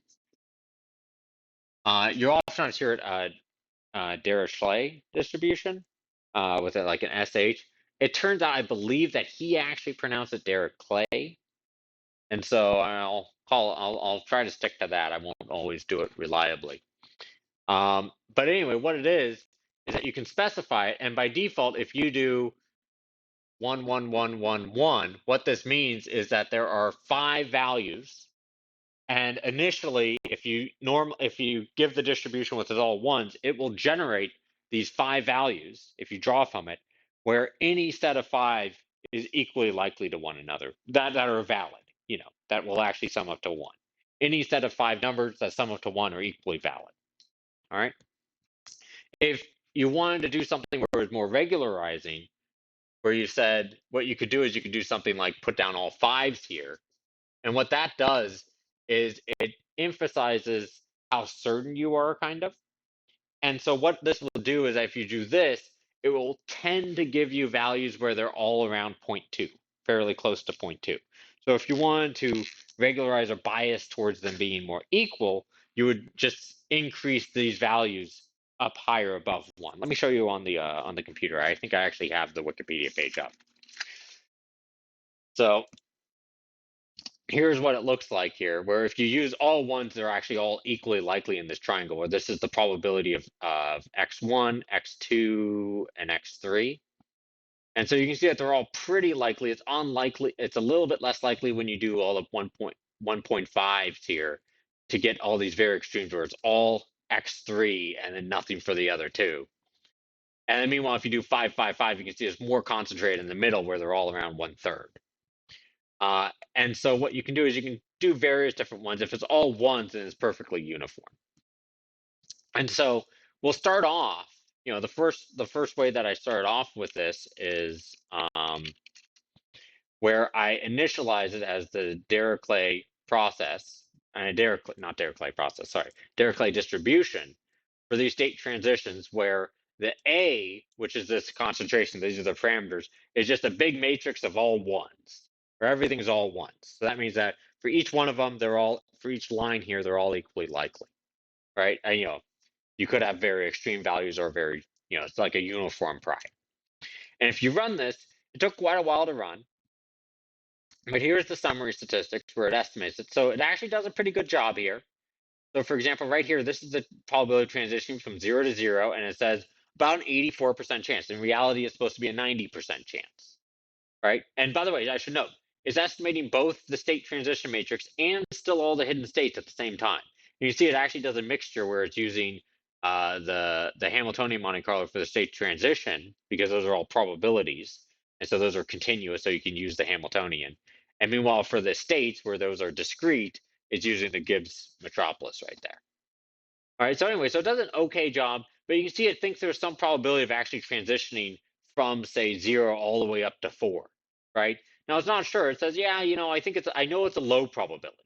It's 5% or less, but it is a probability, right?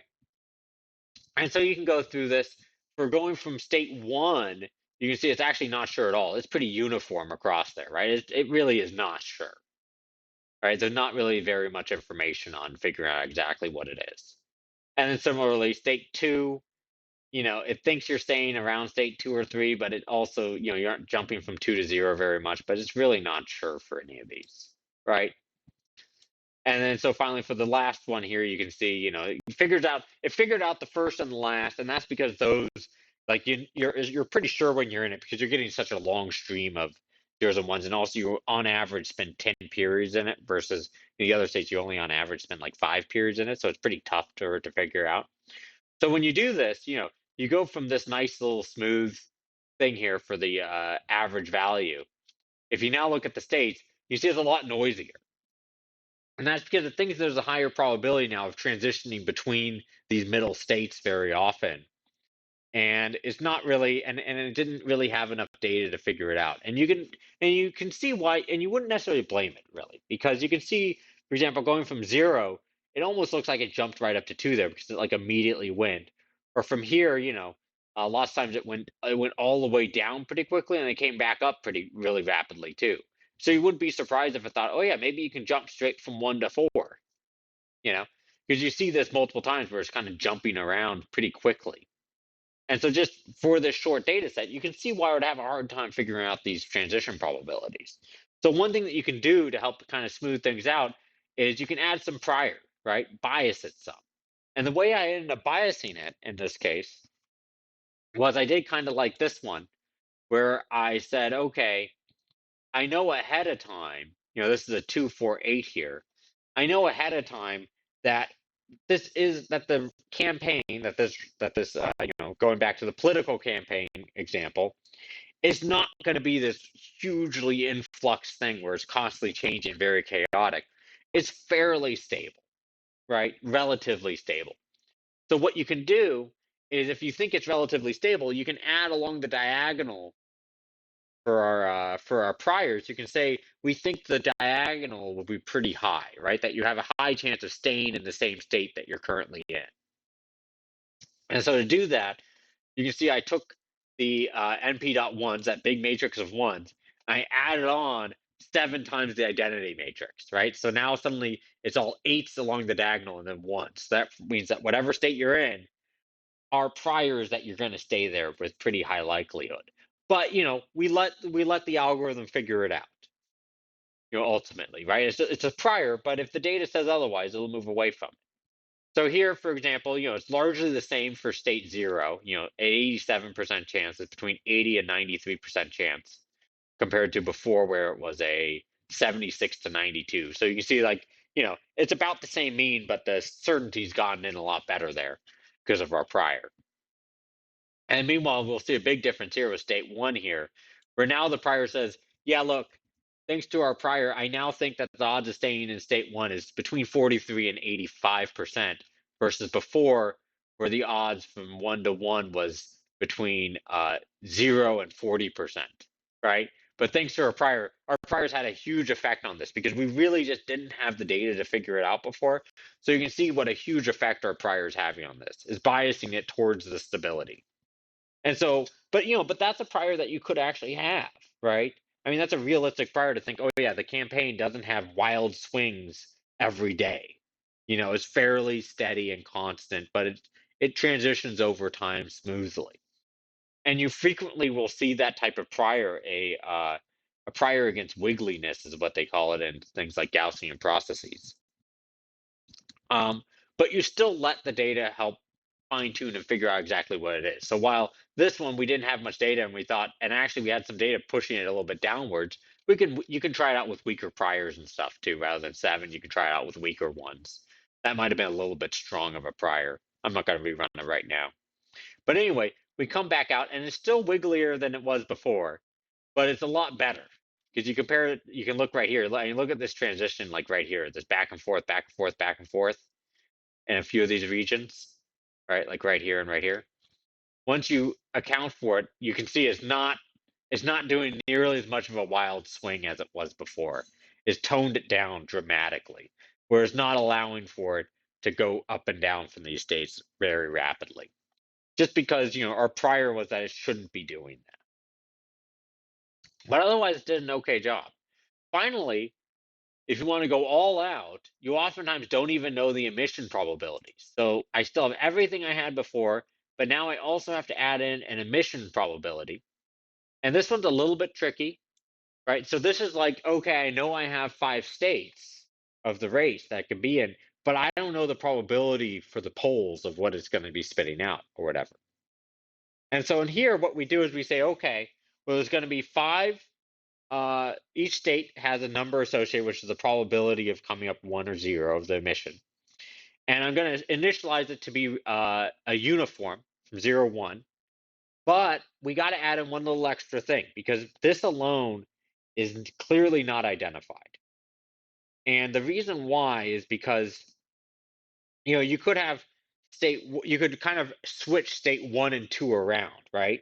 So state 2 has a 1% chance of spitting out red, and state 1 has the 25%, versus the initial one where it's 1% for state 1 and 25 for state 2. You can swap the two and just swap your definition of the states, swap the transitions, so that way now instead of transitioning from 0 to 1, you transition, or from 1 to 2, you transition from 0 to 2 and whatnot, right? You can just swap a couple of them and swap all your definitions around, and it would be perfectly equivalent and explain the data just as well. So one thing that you can do is you can actually specify in here that it's ordered, right? That the probability of emission is increasing between the 5 states.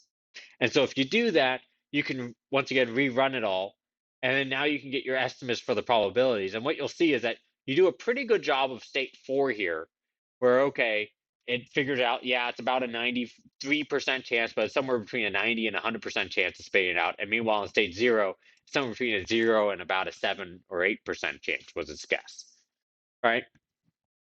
And then for these, it really doesn't have that good of an idea. For state 3, it knows it's probably above 50%, but a lot of that is driven by the fact that you know that it has to be the second largest, right? And so some of this is driven by our constraint that it has to be increasing. But there's a lot of variance here, right? So in state 2, where it's really 50%, they go, it could be 1/4, it could be almost 3/4, right? It really doesn't know. And I should also mention that we got to take a lot of these with a little bit of a significant grain of salt here, because in fact, the algorithm was spitting out a lot of warnings saying that it wasn't able to really sample from this very well. And I'll talk about a little bit why in a moment. But here's what it spits out when you do it all. And here's the posterior for the different states. So here's for state 1, the the posterior for the probability of emission. Here it is for state 2, 3, 4, and 5. And you see how wiggly that is, because it really was not able to sample very well. So it's not able to get a very good estimates for it, unfortunately. But it's good enough to have gotten the states and everything, right? The states still look pretty good. All right. So I was able to do this, and it looks, obviously there's a lot more uncertainty in there because it has so many extra parameters that it's trying to estimate now. So there's a lot of extra ability for it to be doing a little of the wiggliness. It can allow for changing this probability in state 1 to actually be much higher than it really is. Therefore, when it's actually in state 2, the hidden marker model says, well, maybe it's in state 1, and state 1 just has a higher probability of emission and things like that. So it can do all that. I just want to say one last thing, and then I'll be all done. Is that imagine you have two different possible hidden Markov models here. One is that you have state 0 and state 1, let's say, and you transition with 50% probability between the two, right? And then you can stay put with 50% probability. Suppose that this is model 1, and then in this one it emits with 0, 1 being the probability, versus this one it emits 1, 0, right? It'll always emit what am I trying to say here? Let's just say that it has a 0% chance of emitting a 1. Here it has a 100% chance, right? So here's model 1. For every turn, you flip a coin. If it's heads, then you change, So, you have a 50-50 chance of going back and forth between the two each period. And then if you're in this one, you always spit out 1. If you're in here, you always spit out 0.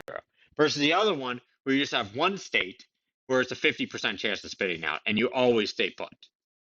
Could you actually tell the difference between the two?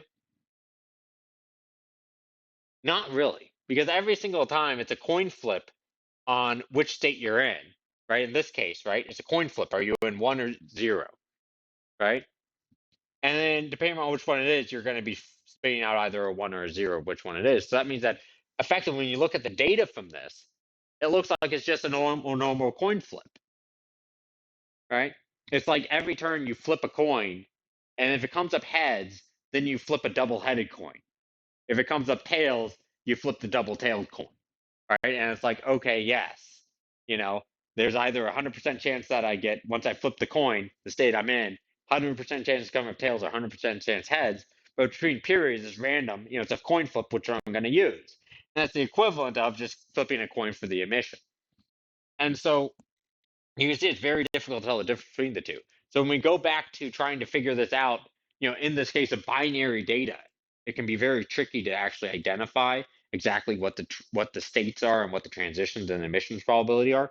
Because part of it is that it could be that it's swapping back and forth between the, from state 1 to 3 or 0 to 4, or it could just be in state 3, or things like, or state 2 or whatever it is, right? And so when you allow for all this stuff, there's a lot of different ways, a lot of different models that will fit the data the same way. And so you got to be really careful about it. And that's why it has a hard time sampling, a hard time actually solving this. And it's going to rely a lot on your priors, even if we had more data. In this case, we didn't have very much data to see. We had a decent amount, but not enough to really see the full everything with it. But if we did have the data, it would be very, very difficult to actually identify this stuff, and it might actually be impossible without some strong priors. But in general, you can do, typically you hopefully have other types of hidden Markov models where it's more easy to distinguish, where it's easier to distinguish between them. So I just want to finish up this lecture. I'll link it. I'll put some links in the description of this. Obviously I'll include all this, but I'll also include a link here where a couple of other examples. So this one was this is somebody else's stuff, where they did a hierarchical model where, a hidden Markov model, where it was whether or not there was like some, I think this was for like error reports. Like if there's something wrong with, they have some standard baseline error reports, but every now and then there's something screwed up and they got to actually fix something. And so they're getting more error reports during that time and trying to figure out where you're in a moment where you actually have to, where an alarm should go off and you need to go back and try to fix things. Or is this just the standard background rate of, error reports that you're getting or complaints that you're getting on your website? But then he does it, and he does it for what's called a hierarchical model. I'm not going to get into it. It's pretty cool stuff. You're welcome to read some of that. And this was a very practical one where they looked at a bunch of basketball data and tried to figure out what's going on. So I'll just show you at the very tail end here. They go through it. This is all in R and Stan, which is pretty nice. Which is what I probably recommend that you do if you're going to be doing Bayesian models. Just use R and Stan, or there's also PyStan, so you can do it all in Python and Stan. That's probably a good route to go. But at the end of it, I believe what they do is they're trying to figure out for each player, who are they assigned to defend? All right, and so in basketball, oftentimes you're defending another player, so you're sitting there and keeping close to them. And so they model this as a hidden Markov model, where you see where people are standing and what their speeds are and everything. So you know their location and their speed, but you don't know who they're actually trying to defend. And so what you got to do is figure out, well, given where they are and what their speed is, and then what other people's speeds and locations are, how likely are you to be how likely, if you were defending this person, how likely would you be where you are for some other place? And also, what's the problem? How often do people typically transition to to defending different players? And so they actually have the full diagram of everything, and they can show with the line who they think that they're connected with, and here's their speeds. And you can see sometimes they'll hand off assignments, right? So you can see, oh, they just kind of swapped who they were defending, right? So you can see every now and then as people switch who they're defending, right? It's actually incredibly cool what you can do with these hidden Markov models, right? The latent thing is, which state are you in? Who are you defending out of the people on the field? I'll play it one more time. It's just so cool, right? So this is the sort of thing that you can do with hidden Markov models. And of course, this is like the first step where if you want to really start analyzing basketball and doing statistical analysis on basketball, one of the first things you might want to do is process the data by figuring out who's actually defending who. So that way you can say, well, are they a good defender or not? Things like that. And part of it depends on this. And so you can start off with this hidden Markov model to do it. So anyway, so that's some cool applications with hidden Markov models. There's just a whole world of things you can do. And like I said, it almost feels like watching this, you're like, my goodness, this is all just done with some statistics. Like you can do this with like the Viterbi algorithm. It's amazing, you know? Like who would ever have imagined this, And by the way, obviously this little thing here is the ball going around. But it's really, really cool what you can do when you really put your mind to it with this sort of thing. All right. And so this is kind of a nice little overview and introduction to these hidden Markov models. There's much, much more that you can do with it. I never got around talking about the Kalman filters. They aren't really, they're fairly straightforward actually. You can go back to the previous lecture where I'd gone over with the GPS and the accelerometer. That's literally all it is. I did it all in 1D, one dimension. If you do the full Kalman filter, it's n dimensional, but it's used everywhere for updating stuff via both like a model and also with measurements and stuff. So you can look that up. It's used everywhere in like radar, for example, and in a lot of fields, robots, all sorts of stuff. So you're welcome to read up on that if you want. It's just the Kalman filter, KAL. Maybe I'll Kalman filter. There you go. Just so that way, if you're trying to look it up, you're welcome to read up on it on your own. This is just telling you how to use Bayesian update. That's all it is. All right. It's using time series now and then. So that does it for this lecture. I'll link everything in that I've mentioned here in the description. Oh, one last thing I forgot to mention. I was a little bit lazy in my code. Once you start trying to calculate the up here when you're calculating the transition probabilities, I forgot. I still use the same prior where they're all equally likely that I calculated for the one where I knew the transition probabilities. In reality, you don't know the transition probabilities. So you actually need to do some extra work where given the transition matrix that you're evaluating, when you're sampling, you have to actually calculate what the long run, what the eigenvector is, the principal eigenvector or the long run probabilities are, and use that as your prior. I didn't do it. In this code right here, you can actually see them do it, where they have their Dirichlet, the Dirichlet distribution here. They just have the uniform right there. And then right here, they spend a few lines right here actually solving, right here, doing the linear algebra solving for the long run probabilities. And that's the PA right there. And they plug that in as their priors, right? So right here, you'll see PA right here is for their, for X is 0 for their prior right there. And so they actually, what you should do if you're formally going to do it, do the Markov chain analysis, figure out the long run probabilities given the transition matrix, and use that as your priors in there. I was a little bit lazy and didn't do that. If I was doing it formally, I would have. All right. So that's it for today. I hope you enjoyed this stuff. I think it's pretty cool. Be sure to check out the code, mess around with it. It takes a little while to run. If you were to doing this in another package like NumPyro or R, and not R, but Stan or NumPyro, they would probably be a lot faster than PyMC3. If you have the absolute latest version of PyMC3, it might go faster. I'm not sure. I think some of it's experimental still, and so it won't do it by default. But anyway, that's that. So feel free to look at it. It's a really cool topic. All right. You guys have a good rest of your week.